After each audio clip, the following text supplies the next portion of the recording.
Ya, assalamualaikum warahmatullahi wabarakatuh. Perkenalkan, nama gue Ahmad.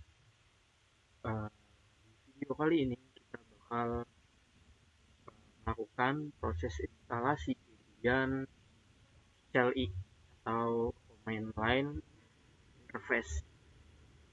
Oke, di video kali ini kita nggak hanya melakukan instalasi seperti biasa, tapi untuk di video kali ini kita juga bakal ngebahas apa-apa aja yang akan nanti kita lakukan saat proses instalasi, dari pengertiannya ataupun kayak pemilihannya apa aja ya, kita milih hal yang berbeda apa saja yang bakal terjadi.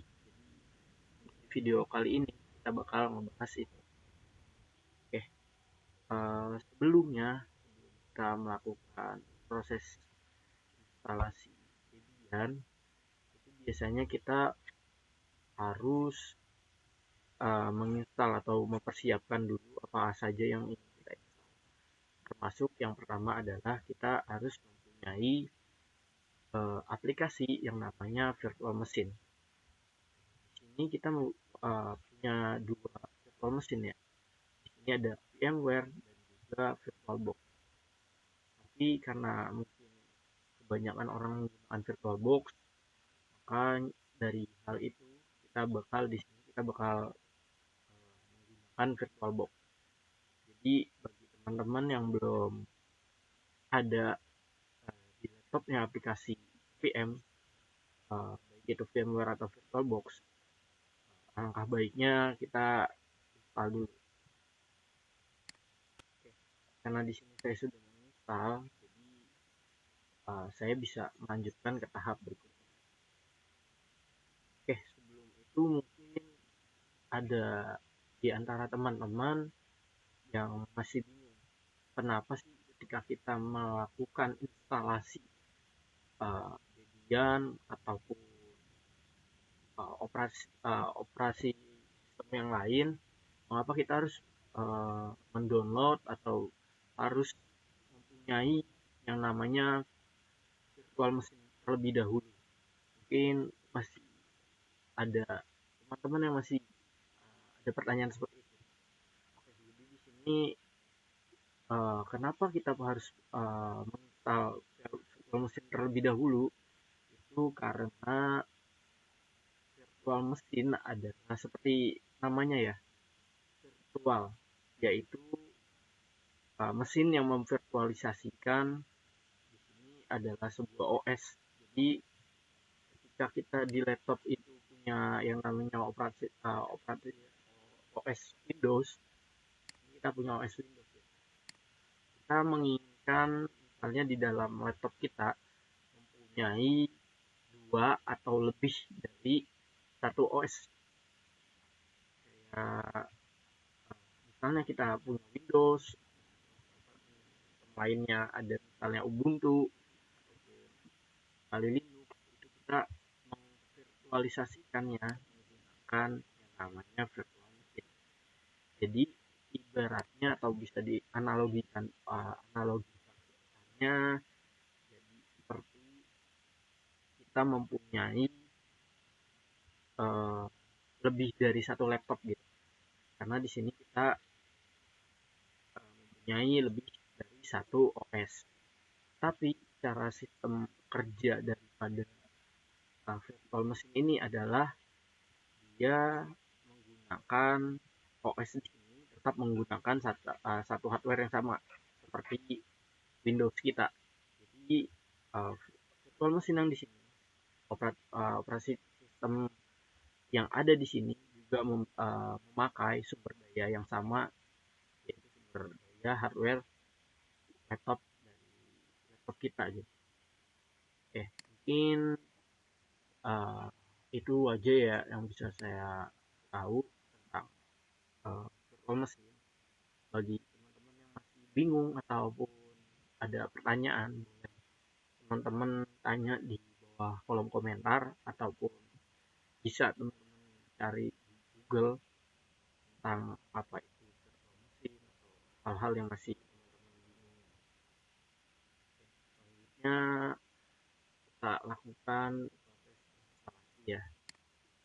Ini kita akan melakukan proses instalasi.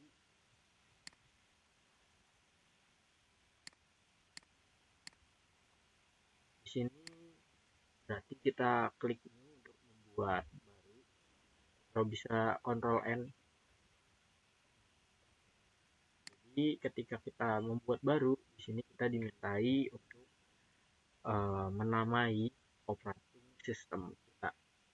Di sini kita untuk penamaannya itu bebas setelah kalian sendiri masing-masing. Kalau di sini saya misalnya Debian gitu ya. Di sini teman-teman boleh bebas untuk menamai OS teman-teman sendiri. Oke, ini untuk yang kedua, di sini ada yang namanya machine folder. Mungkin teman-teman belum ada yang belum tahu apa itu machine folder atau apa kegunaannya gitu.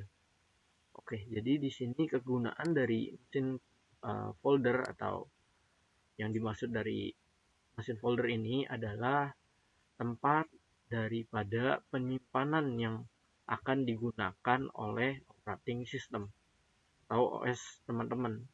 Jadi Debian RR ini ketika kita mengikuti defaultnya tempat penyimpanannya di data C di user/virtualbox, maka semua yang akan nanti disimpan akan tersimpan di data C semuanya. Jadi di sini teman-teman juga harus pintar-pintar ataupun membagi gitu, menganalisis juga penyimpanan di laptop teman-teman sendiri. Oke, jadi di sini teman-teman bisa buka laptopnya masing-masing juga. Teman-teman lihat ada berapa penyimpanan ataupun partisi yang ada di laptop teman-teman, karena di sini saya punya 2 dan yang lebih banyak space-nya adalah yang data D. Berarti di sini saya akan menyimpan penyimpanan OS Debian saya untuk disimpan di data D. Oke, gini caranya. Sekarang kita ke sini, kita ke other, lalu kita ke data D. Untuk di data D ini saya sudah membuat yang namanya folder VirtualBox untuk supaya nanti OS saya penyimpanannya akan dilakukan di data D di folder VirtualBox. Kita select folder.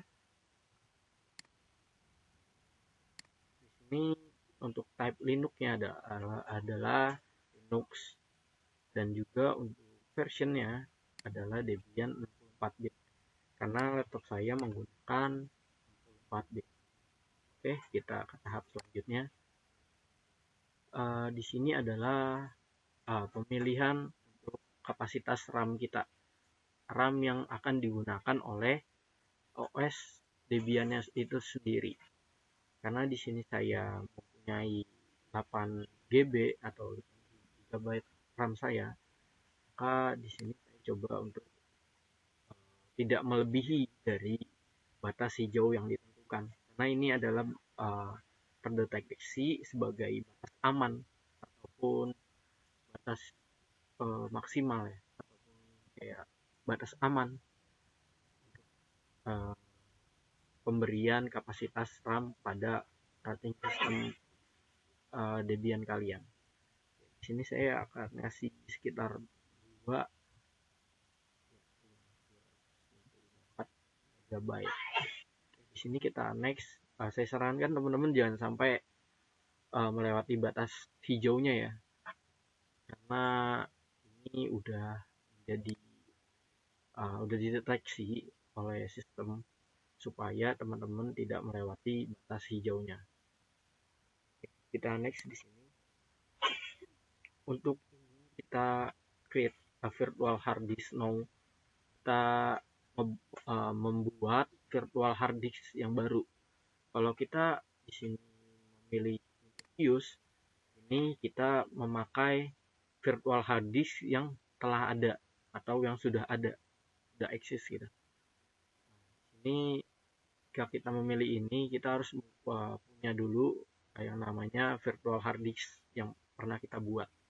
Tapi karena di sini kita belum punya atau teman-teman belum punya, di sini teman-teman bisa pilih yang create virtual hard disk now. Oke, kita di sini kita create. Untuk tipe dari hard disk itu sendiri kita bakal pilih yang virtual hard disk. Oke, kita next. Di sini kita pilih dynamic. Untuk file location itu di data D. Kita tentukan berapa besar penyimpanan yang kita akan beri di data D untuk operating system Debian kita. Di sini kita pilih 8 GB, berarti nanti 22,4 GB ini akan dikurang oleh penyimpanan yang nantinya kita beri untuk operating system daripada Debian itu tersendiri. Berarti dikurang 8. Oke, di sini kita pakai 8, kita create. Sudah kita create, kita coba lihat apakah ada perubahan. 22, oh belum. Berarti coba kita instalasi dulu. Di sini kita settings terlebih dahulu sebelum kita mulai. Kita pilih untuk ke storage, kita empty, masukkan Debian 11 netins. Oke, di sini kita akan menggunakan Debian 11 karena kemungkinan besar teman-teman sekarang juga sudah harus memakai Debian 11 ya. Karena Debian 11 ini adalah updatean terbaru dari Debian sebelumnya, yaitu Debian 10. Teman-teman gak usah khawatir tentang masalah error ataupun bug yang akan terjadi ketika teman-teman menggunakan Debian 11. Karena walaupun Debian 11 ini bisa dikatakan masih baru, tapi nyatanya Debian 11 ini sudah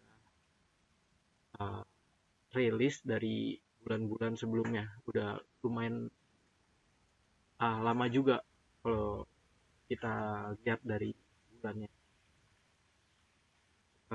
Dan jika teman-teman dengar-dengar juga kalau bahwa Debian 11 banyak bug atau error, setelah saya pakai ini untuk kegiatan pembelajaran, itu selama saya menggunakan Debian 11, kebetulan saya belum mendapatkan error yang terlalu serius ataupun bug-bug yang tidak bisa diselesaikan, dan itu pun akan terjadinya jarang sekali dan bisa dibilang normal-normal aja gitu teman-teman. Jadi nggak usah khawatir karena untuk servis-servis yang biasa digunakan saat pembelajaran atau servis-servis yang biasa digunakan itu aman-aman aja ketika kita jalankan.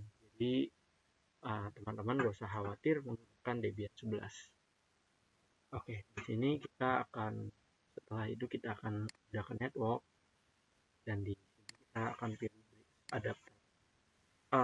Untuk teman-teman yang masih bingung apa perbedaan dari NAT, adapter atau internal network, adapter, teman-teman bisa cari ini di Google. Di sini saya tidak akan menjelaskan terlalu rinci, jadi karena di Google sudah banyak pembahasan yang tersedia, jadi teman-teman bisa coba cari sendiri untuk memahami dari perbedaan adapter ini. Di sini kita klik OK, lalu kita klik Start.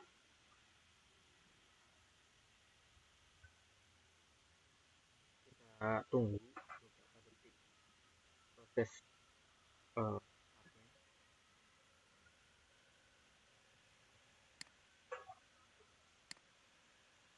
Oke, ini sudah login, atau sudah ada tampilannya. Di sini kita akan ditampilkan beberapa pilihan.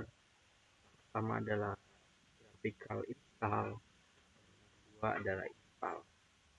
Sebelumnya, karena di sini kita akan melakukan proses instalasi Debian CLI atau biasa disebut command line interface. Jadi di sini kita pilih yang install. Mengapa di sini kita pilih install?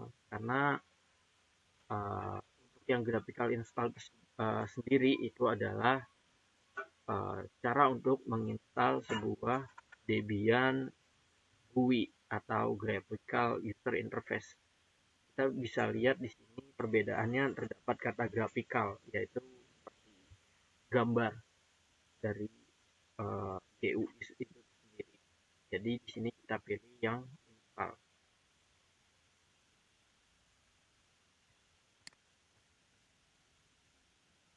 Oke, untuk hal yang pertama ini kita setting, yaitu bahasanya itu sendiri adalah bahasa Inggris. Saya menyarankan teman-teman untuk memilih bahasa Inggris karena ini adalah bahasa yang nanti kita gunakan. Saya tidak menyarankan untuk menggunakan bahasa Indonesia karena kemungkinan besar nantinya ketika ada error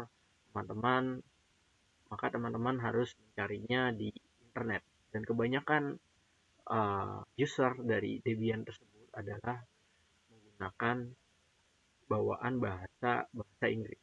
Jadi di bahasa Indonesia pun nantinya akan terjadi beberapa bahasa yang teman-teman sendiri sulit mengerti karena terjemahan dari bahasa Indonesianya sendiri ini cukup membingungkan teman-teman juga. Jadi ini saya sarankan untuk menggunakan bahasa Inggris.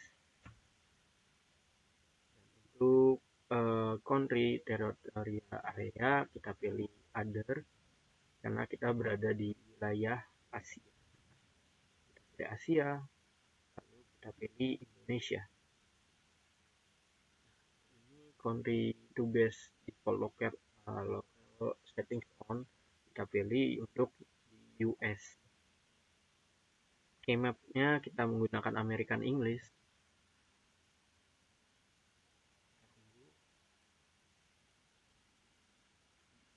Pemilihan lokasi juga nantinya akan berpengaruh ke proses instalasi berikutnya.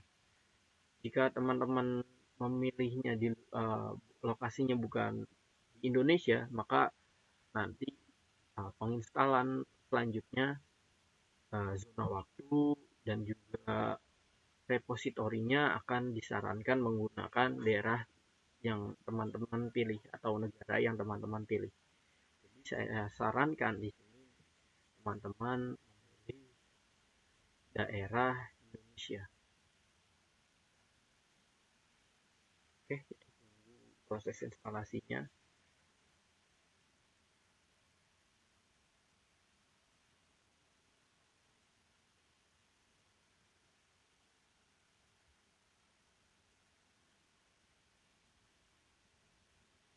Oke, di sini untuk hostname dari sistem ini kita di sini adalah bebas. Hostname ini nanti digunakan untuk nama daripada OS yang teman-teman buat. Ini saya pilih Debian. Next, domain name-nya di sini kita kosongkan.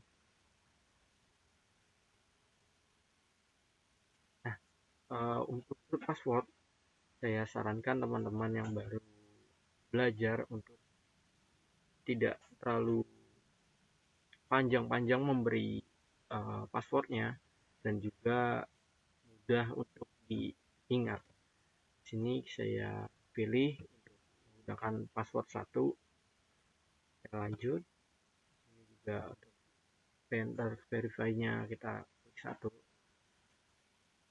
Dan di sini untuk full name for the new user adalah misalnya Ahmad. Username for your account juga Ahmad. Di sini adalah password untuk user. Kita samakan 1. Next. Nah, untuk pemilihan zona waktu, karena tadi kita menggunakan negara Indonesia, maka di sini terdapat 3 wilayah waktu, yaitu ada barat, tengah, dan timur. Di sini saya berada di Jakarta, berarti saya menggunakan wilayah barat.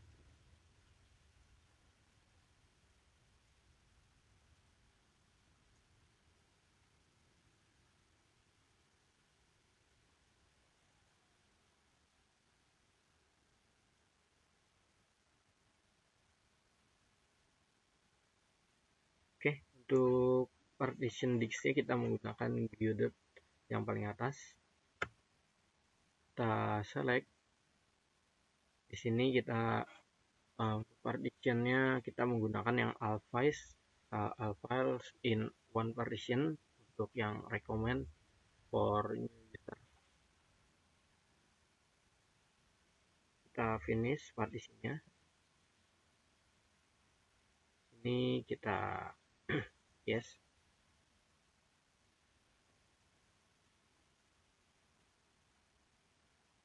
Kita tunggu install.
Ya,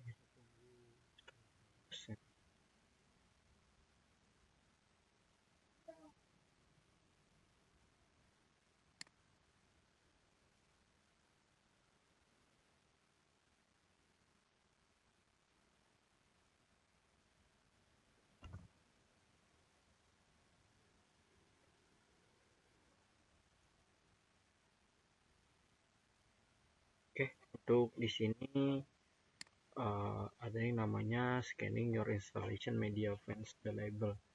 Di sini kita scan extra installation media, kita pilih untuk yang no.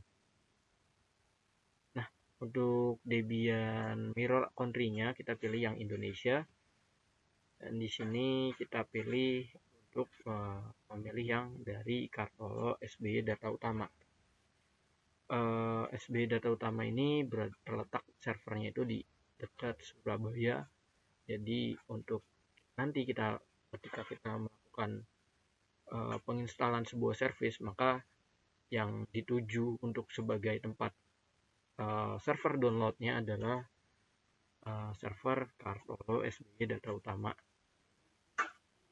Kita pilih ini, lalu kita continue, kita tunggu untuk scanning the mirror ya.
Di sini kita sedang menginstal softwarenya, jadi teman-teman bisa tunggu lumayan lama di sini. Jadi teman-teman bisa tinggal atau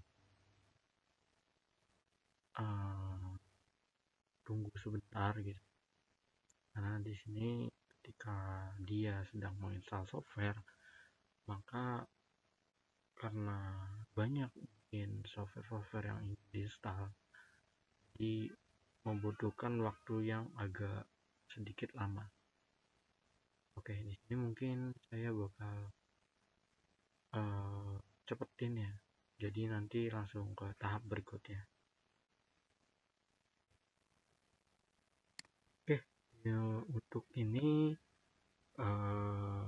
popularity contestnya kita pilih no. Lalu kita tunggu lagi untuk tahap berikutnya.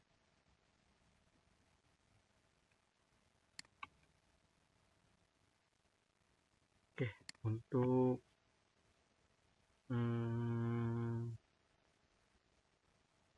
pemilihan software untuk yang diinstal, kita tidak membutuhkan yang namanya Genome karena itu software install buat graphical user interface. Di sini yang desktop environment juga kita tidak pilih. Bagi teman-teman yang mau langsung menginstal services, teman-teman juga bisa checklist ini. Tapi di sini saya hanya menceklis yang standar system utils. Kita continue. Lalu kita tunggu lagi proses installnya.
Oke, untuk install the group bootloader to your primary drive, kita pilih yes.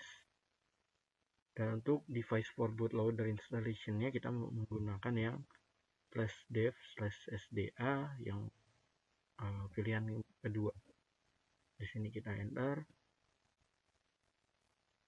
lalu kita tunggu sebentar lagi.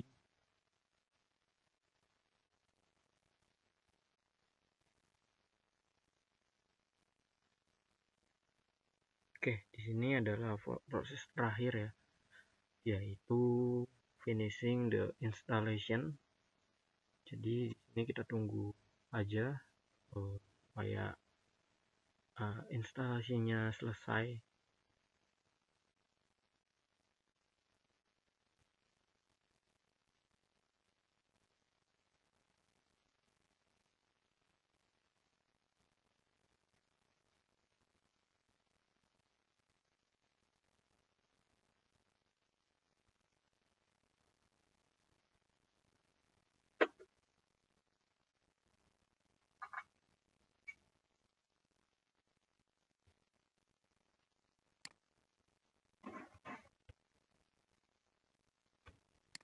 Untuk di sini kita continue,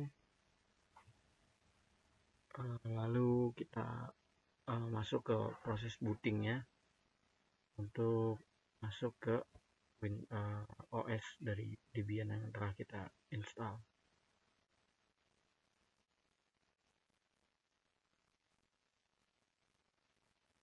Kita tunggu untuk proses bootingnya. Ya, di sini untuk login dari Debian-nya itu adalah kita bisa menggunakan user yang telah kita buat, ataupun kita menggunakan root dari rootnya ya, administratornya yaitu root. Kita menggunakan root login, dan untuk password adalah password root yang telah kita berikan. Di sini kita masukkan 1, dan buat teman-teman yang baru instalasi di sini, teman-teman jangan kaget ataupun panik ketika teman-teman udah memasukkan nih, sudah mengetik password yang teman-teman berikan, tapi di layar atau di komputer teman-teman tidak terdeteksi. Maka teman-teman jangan panik dulu, karena memang sebetulnya itu sudah terisi, tapi memang tidak terlihat saja. Misalnya seperti ini, saya tadi telah memberikan password 1, di sini saya ketik 1 lalu enter, maka di sini sudah bisa kita login. Oke, kita coba lihat. Oke, untuk penyimpanannya sekarang sudah berkurang dari tadinya 22, sekarang menjadi 19 GB, karena penyimpanan di data D telah kita gunakan untuk menyimpan data-data yang digunakan di OS Debian yang telah kita install. Jadi mungkin itu saja yang bisa saya sampaikan atau saya berikan. Kurang lebihnya mohon maaf, dan jika ada pertanyaan-pertanyaan yang teman-teman yang ingin ditanyakan, maka teman-teman bisa langsung tanya di kolom komentar. Dan jika ada kritik ataupun saran, teman-teman juga bisa langsung komen di kolom komentar. Oke, sekian dari saya. Terima kasih. Wassalamualaikum warahmatullahi wabarakatuh.